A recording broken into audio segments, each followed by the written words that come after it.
Hey everyone, welcome to the show. Have you ever felt that pull to go back home, Yeah, to your roots, definitely. even when you know it might not be easy? Yeah. That's what Frontier Marshal is all about. Interesting. It's a Western thriller by Michael Cardswell, Okay. and the Amazon link is down in the description. Great. So if you love these deep dives into books I do. and I do. thought-provoking conversations, make sure to like and subscribe. Yes. In this story, we follow U.S. Marshal Danny Coogan Okay. as he returns to his small Montana hometown. All right. He's really looking for peace, Mm-hmm. a fresh start. Sure. But going home can sometimes unearth more than just memories. You think? Oh, there's much more. Really? There's a conspiracy brewing, Wow. a missing friend, Oh my gosh. and a really charismatic cult leader who's stirring up trouble. That sounds It's a lot. really intense. It is. Yeah. It's fascinating how Cardwell sets up this contrast right from the start. Yeah. You have Danny, Okay.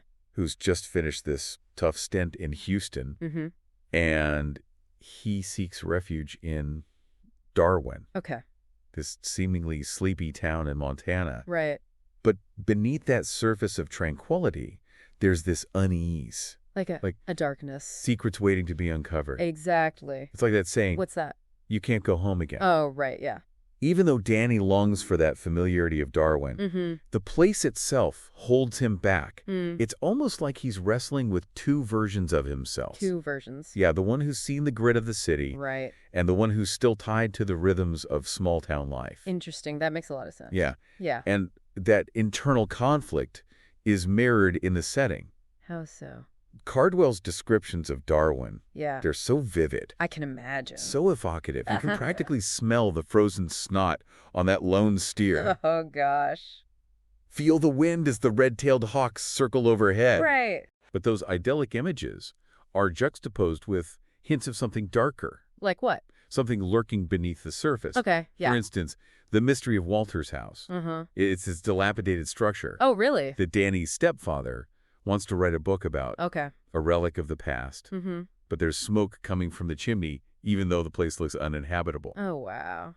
What did you make of that from a symbolic perspective? Well, I think it really speaks to the idea that the past isn't really gone. Right. It's still smoldering, waiting to reignite. Uh-huh. And for Danny, this return to Darwin is like poking at those embers. Stirring things up, Yeah. stirring up old memories and unresolved Makes issues. sense. And then we have Ruth, Okay. Danny's wife, Right. who's a doctor. Mm-hmm. She's clearly in on this welcome home scheme with Danny's mother, Interesting. trying to ease him back into life in Darwin. Yeah. It's endearing, but it makes you wonder, Wonder what. is she truly on board with this move? Yeah. Or are there unspoken reservations? Right. Right. It highlights the complexity of their relationship. Yeah. On the surface, it seems like a loving, supportive partnership, Mm-hmm.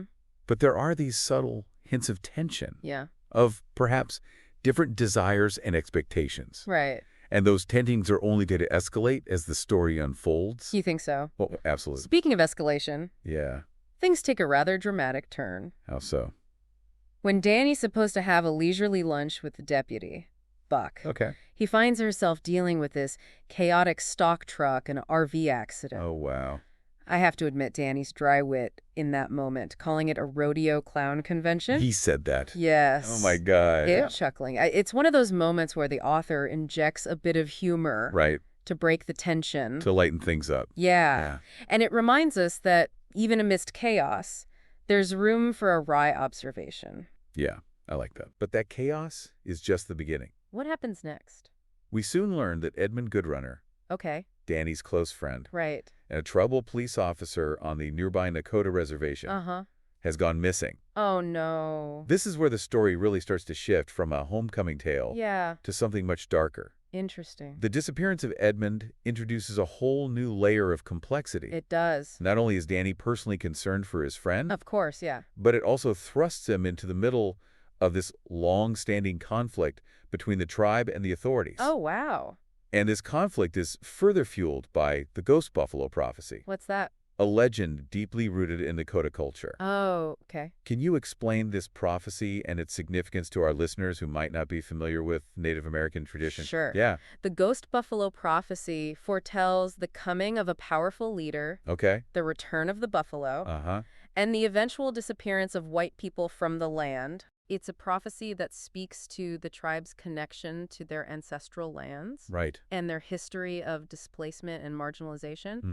The arrival of an actual white buffalo calf on the reservation adds another layer to this prophecy. Oh, really? Yeah, fueling both hope and fear. It's like this ancient prophecy suddenly collides with the present, Right. creating a powder keg of tension. Yeah. And then there's Tom Mackey, Okay. this charismatic figure who claims the prophecy refers to him. Oh, wow. He's drawing in followers, both within the tribe and from outside. Really?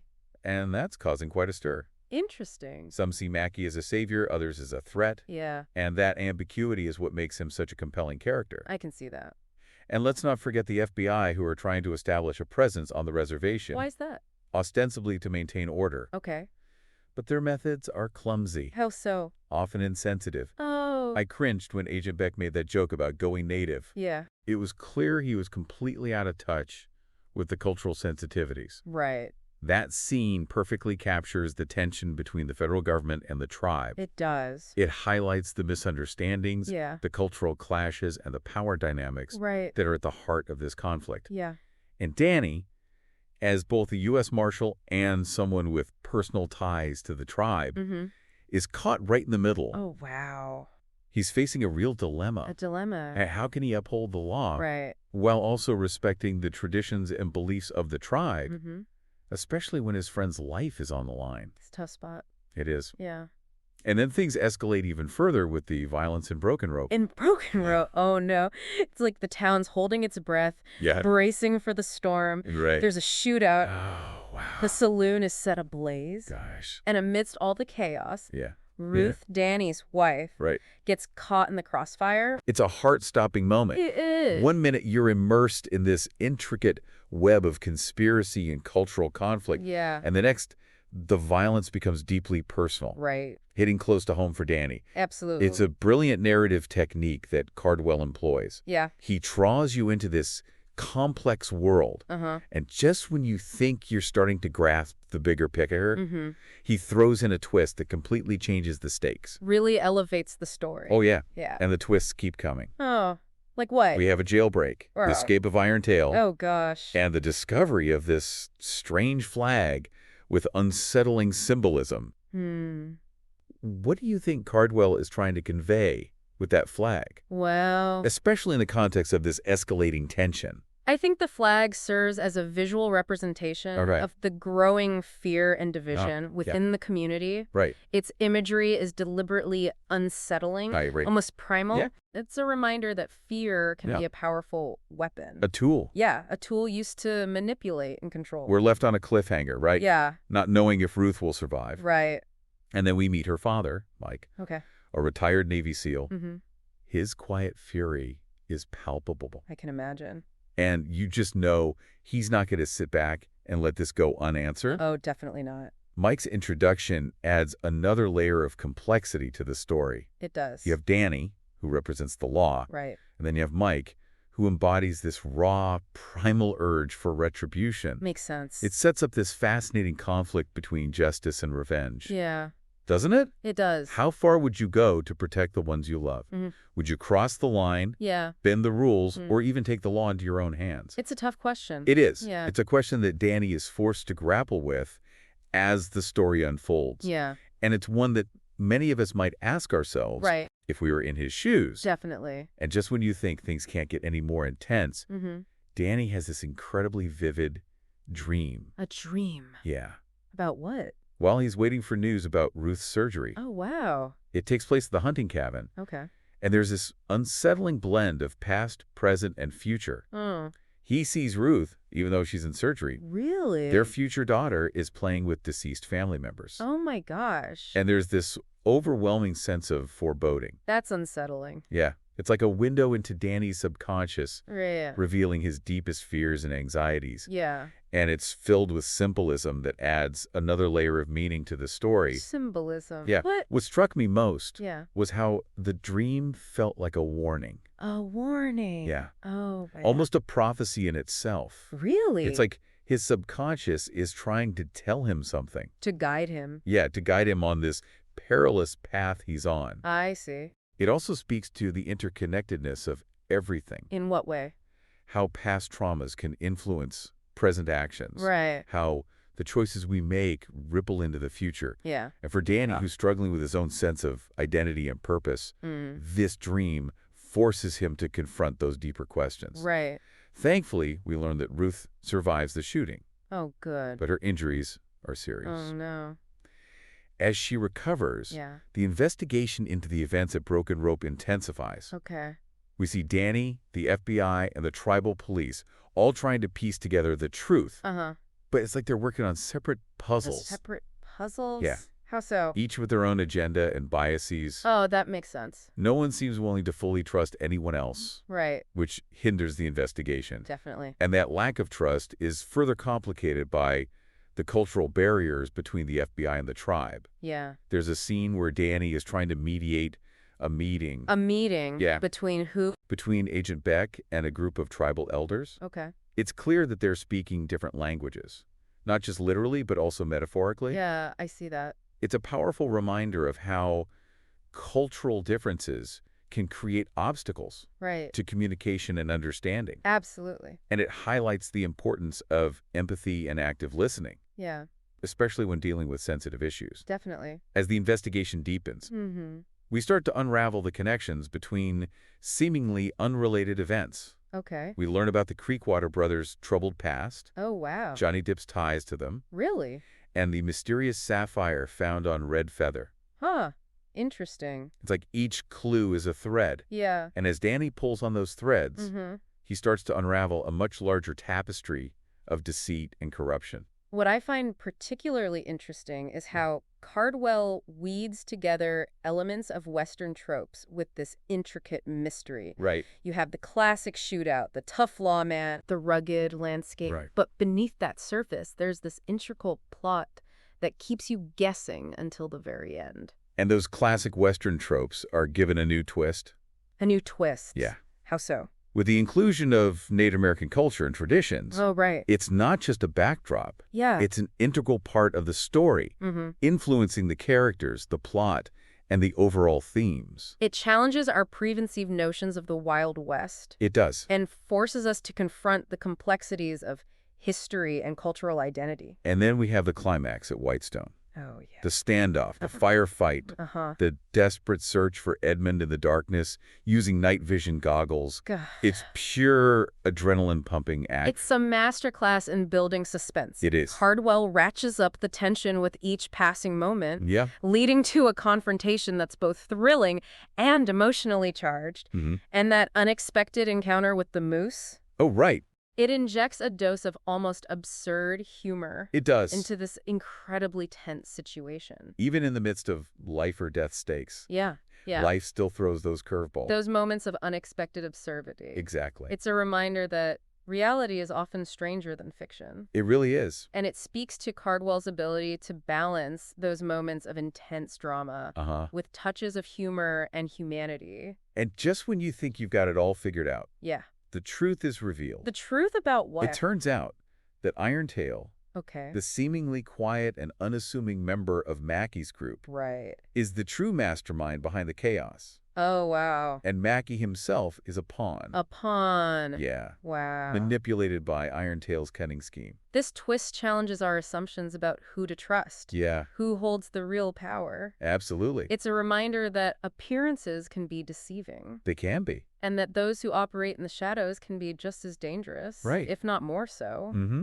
than those who stand in the spotlight. It's a satisfying resolution in the sense that justice is served, Okay. but it's not a neat and tidy ending.